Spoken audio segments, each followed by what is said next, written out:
When we think about G&G Armament, mainly the fact that comes to mind is the combat machine itself. The CM16 Raider, CM16 Short, a couple of the ARP9s that we all know. Mainly I did the reviews on these guys.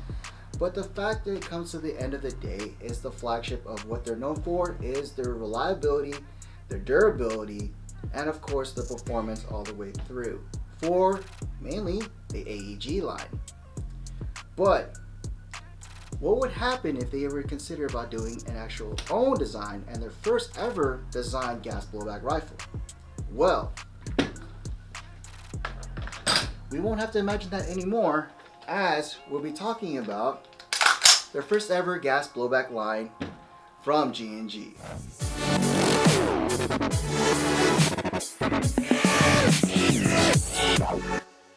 Hey, what's up guys, and welcome back to another episode of Airsoft Master. And today we're going to be talking about is G&G's first lineup of the gas blowback rifle known as the MGCR 5.56 series. Now in front of me you're going to see is I have the actual 10-inch rifles, but they also come in as the actual 12-inch on the barrel length and also 7-inch PDW if that's your actual certain styles.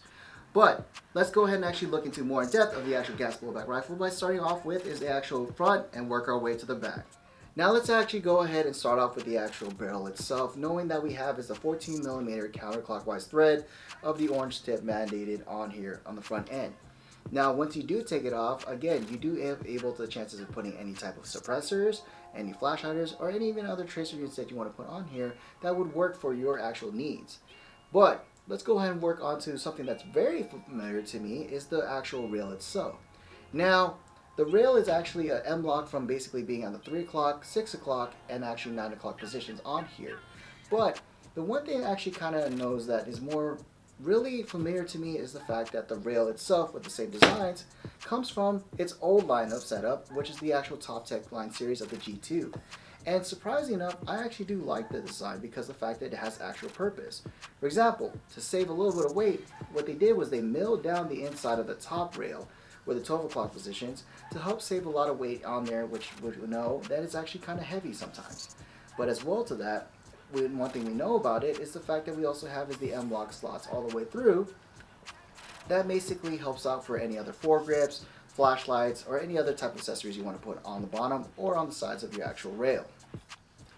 What makes it more of interesting on the actual G&G itself is the fact that on the top rail itself, it actually lines up with the receiver as well, making more of an actual true monolithic rail segment from the rail itself to the receiver, having a lot more real estate to put in your actual optics, lasers, lights, whatever you name it and you need for different type of situations. And of course, like G&G won't leave you hanging, of course you're going to end up with is your front and rear sights ready to go as a backup just in case if anything else fails. Let's go ahead and actually get more in depth of the receiver itself. And one thing that we know for sure is the fact that the receiver has a collaboration of many types of things that they've seen from all their AEGs in general and some of the actual lines of collaborations they have with fully licensed rifles. For such example, I got to see the inspiration of the actual magwell and lower receiver, where this came from the idea from their Sapiens line setup from their actual Toptechs way back, I would say from 2018 or 2017. Somewhere in that time frame when they had the G2 gearbox series. Another thing that was actually kind of interesting where I see the inspiration was the actual skeletonized side ribs that you'll see on the upper receiver, which is something you'll see on their actual SR series. And the fact that, of course, we get into more of the Toptech line where the full metal lineups of all these rifles all the way through, making it more of the actual durable setup that we've seen on their actual DT series. So again, it's a collaboration of all the things that we know from G&G themselves, but the fact that, again, another nice little setup of innovation is being the actual gas blowback itself. Nice little touches again from G&G. Now that we already talked about the receiver, let's go ahead and talk about the controls. Mainly one thing that sticks out for me is the bolt catch. For the bolt catch itself, it actually is really wide enough where you won't have to worry about missing it, like compared to the actual gas blowback rifles having such a tiny little paddle. But this one, where being almost as wide as almost like a tennis racket in a sense, you still will have that easy moment to actually help release the bolt forward and making that bolt send it forward home and at the same time load that next round in the chamber. speaking about the actual paddle itself, one thing that you'll see that comes into mind is the same thing you'll see in the texture of the actual bowl catch, is the same thing you'll see on the back end for the magazine release for my lefties out here to help release the magazine. And the same thing can be said about the actual right side, having this really big paddle on the back to help release it even when you're using your right hand. So again, nice little touches for G&G to help actually deal with ambidextrous setups for either left-handed or right-handed operation. Now, speaking of which about the actual ambidextrous part, one thing that we do know is that's ambidextrous as well is your actual selector, being a 45 selector going from safe, semi, and full auto being on the vertical selection. Again, you're still able to control it being either left-handed or right-handed operation with no problem at all. Good job, G&G. Why don't we go ahead and talk about the internals on the G&G rifle itself? So, why don't we just go ahead and break it down like we always do. And to break it down, all you have to do is just push out the rear pin on the back, like a real AR.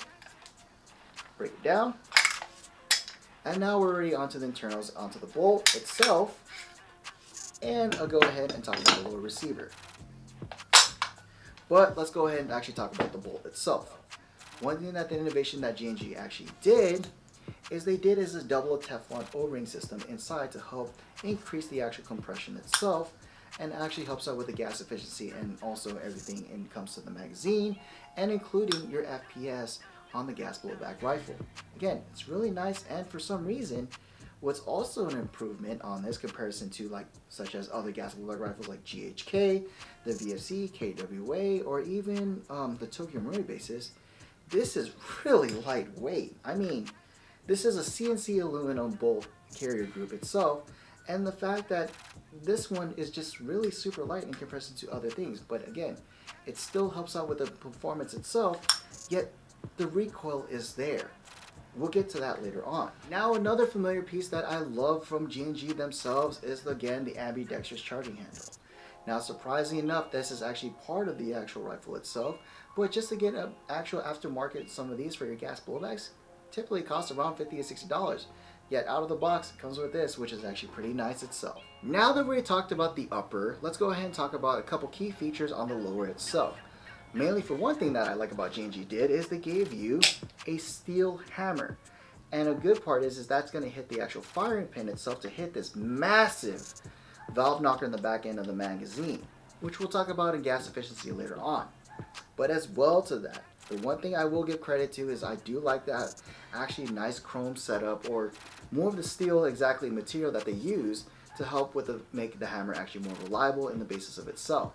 And of course, I love this actual straight trigger, making it more of a competition style. But speaking about the trigger, let's see how short the trigger pull is.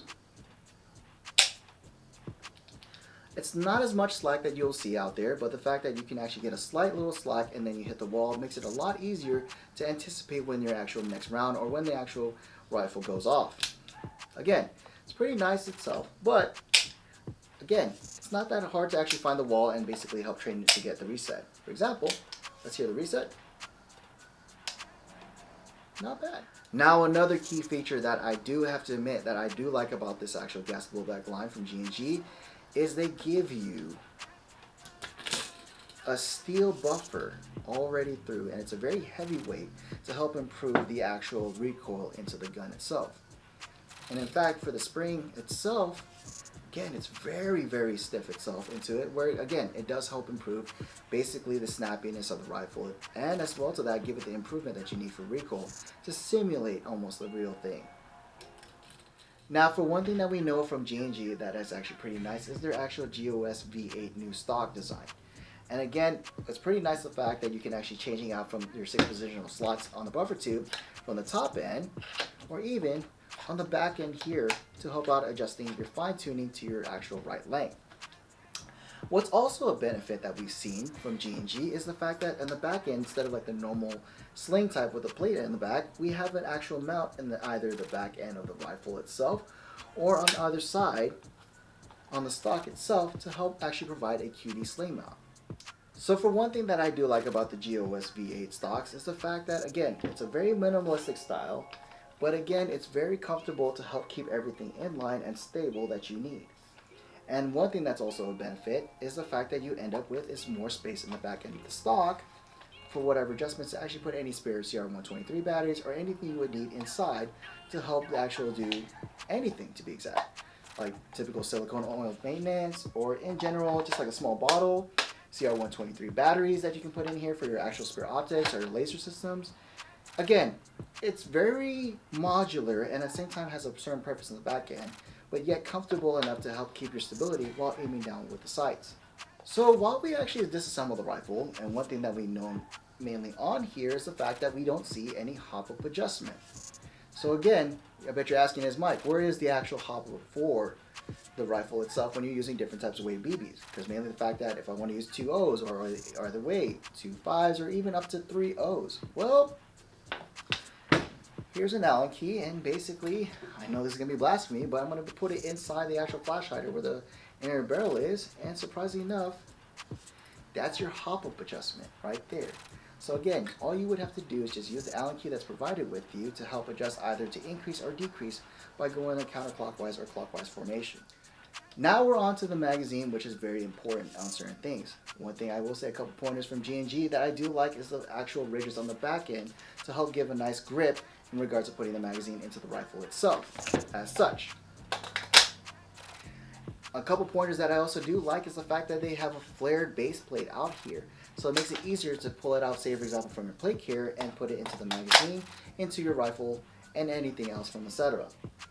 Now for one thing that I have to admit that's also a really good setup itself for even for technicians or anything in general when doing maintenance is the switch right here. Now what that switch does is mainly the fact that if you want to turn on dry firing for testing purposes or not. So for example, if I were to flip the switch down, put the magazine in, you end up with dry firing the actual rifle and making sure that everything cycles through. Now what's nice about that is it helps out with the actual setup of testing to make sure everything cycles nice. Is the compression nice? Do we notice any other drawback of the recoil? So it does help us out in the basis of actually doing typical maintenance or if there's either repair. Now for the repair itself, what's also interesting is the fact that they're using the same material from like the G&G hop-up rubbers that we've seen, and also the gaskets from the G&G high capos for on here. Again, a nice sleek little small design. At the same time, this helps improve the gas efficiency on the actual rifle. And again, it's also really nice to do itself is because of the fact that these are hold by 4 screws underneath to hold the feed lip and change out the gasket if need be. So now that we already talked about the magazine, let's do an actual important testing, which is the gas efficiency itself by actually testing it. So let's go ahead and fast forward and see how many rounds it would take for the gas to actually be depleted.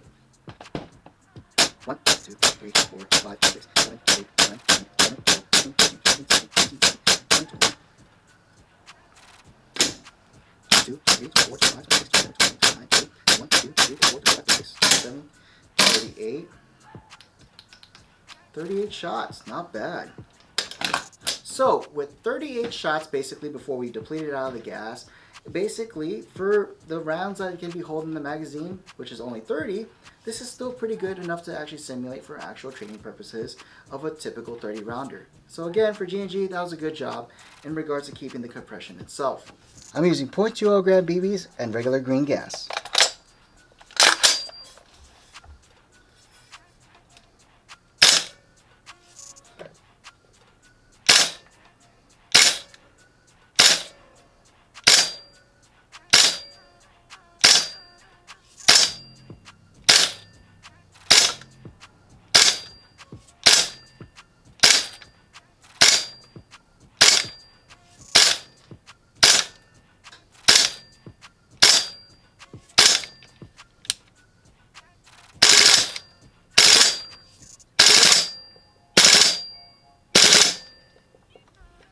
So while we're actually testing the FPS on this rifle, mainly with the 2 O's and regular green gas that we have, we notice the consistency on average to being around the 350 to 380 FPS.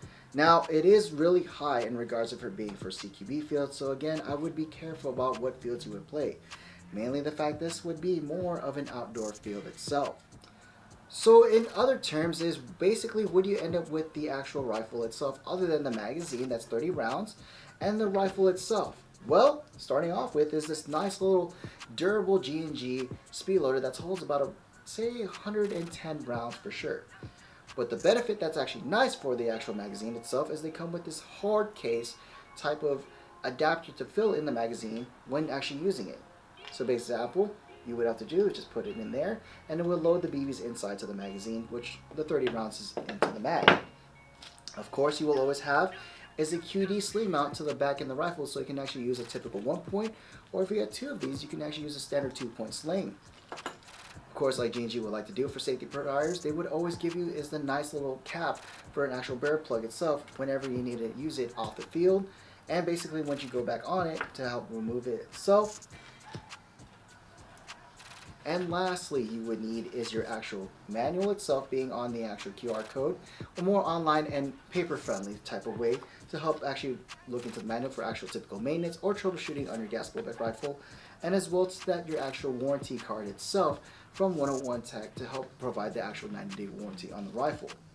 And lastly, any type of new type of items that you'll see out there from G&G itself with the actual typical catalog and also key features that they're looking on in new innovations. So in reality, is this something do you see yourself using as an actual training weapon to help train for the real steel type, or in general it's just something you want to go play airsoft with?